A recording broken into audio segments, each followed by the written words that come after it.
Avant de commencer ces méditations, permettez-moi de dire un mot très bref de recommandation.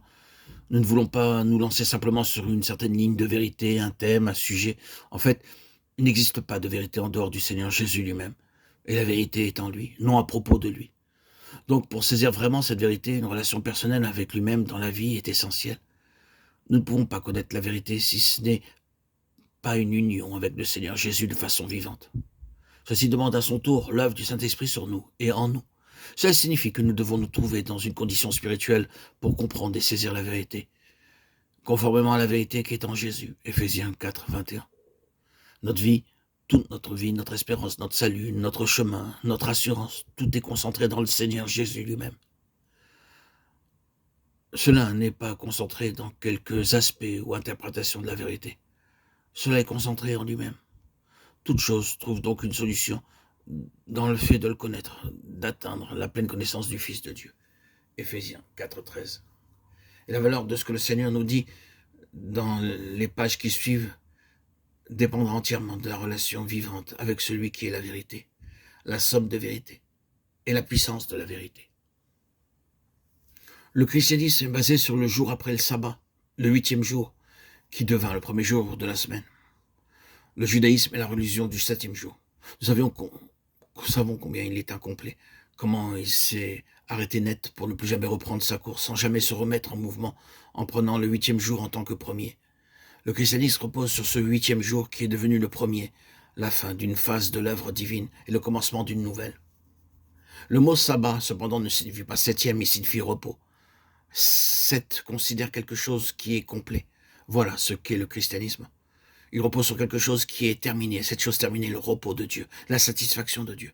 Il commence tout en partant de ce point. Comme vous savez peut-être, les lettres de l'alphabet hébreu ne sont pas seulement des symboles pour les sons, mais aussi des symboles pour les nombres. C'est-à-dire que chaque lettre a une valeur numérique. Ceci n'est pas seulement vrai de la langue hébraïque. Le nom Jésus en grec tel qu'il est employé dans le Nouveau Testament a 6 lettres, chaque lettre ayant une valeur numérique. Et quand toutes ces lettres sont mises ensemble avec leur valeur numérique, on trouve le nombre 888. Jésus égale 888. Je ne veux pas attacher une grande importance à cela, ni laisser agir mon imagination, mais cela me paraît frappant. Et je ne pense pas que ce soit un hasard. Il est l'homme du 8e jour. Celui qui est allé au-delà, qui a rendu parfaite l'œuvre de la rédemption. Or, l'on peut dire que la rédemption compte 8 notes, ou aspects primaires. Il y a bien sûr beaucoup de traits subsidiaires, mais il y en a 8 qui sont primaires. Ce sont l'incarnation, la vie terrestre, la croix et la résurrection, les 40 jours après la résurrection, l'ascension et la glorification, la venue du Saint-Esprit, la naissance, la vocation et l'achèvement de l'Église, et enfin, le 8e aspect de la rédemption et sa deuxième venue. Et tout le reste est inclus dans ceci. Rien n'y est laissé à l'extérieur. Ils forment la gamme. Vous remarquerez que le numéro 1 et le numéro 8 sont les deux venus. En principe, 8 rejoint 1 dans le cercle complet. C'est la venue du Seigneur, représentant 2 achèvements. La première venue, l'incarnation, était l'achèvement d'une phase. La loi a été donnée par Moïse, la grâce et la vérité sont venues par Jésus-Christ. Jean 1, 17. Et il n'est pas nécessaire de souligner que la deuxième venue sera de même l'achèvement d'une phase. Mais chacune d'elles est aussi le commencement d'une phase entièrement nouvelle. L'heure vient, et elle est déjà venue, dit le Seigneur Jésus. Jean 4, 23. Introduisant ainsi cette nouvelle phase, et nous pouvons en effet remercier Dieu de ce que cela sera vrai quand il reviendra effectivement. Mentionnons encore en passant un autre petit point technique. Le mot hébreu pour 7 signifie simplement satisfaction ou achèvement. Il est à peine nécessaire de commenter cela.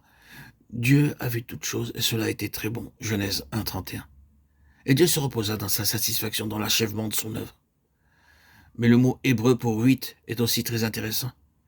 Il tire son origine de la racine Shama, que l'on trouve dans l'un des noms du Seigneur, Jéhovah, Shama, Ézéchiel 48, 35, voulant dire le Seigneur surabonda, celui qui est tout suffisant. Ainsi, 8 sur 7. Ce 7 signifie l'état complet. Cependant, le Seigneur ne s'arrête point là. Il est surabondant. Et nous allons dans les prochains audios examiner chacun de ces différents aspects, ces 8 notes dans la gamme de la rédemption, en posant une question. Pourquoi? Et nous l'appliquerons d'abord à l'incarnation. Pourquoi l'incarnation? Pourquoi a-t-il été nécessaire que le Fils de Dieu prenne une forme et une nature humaine?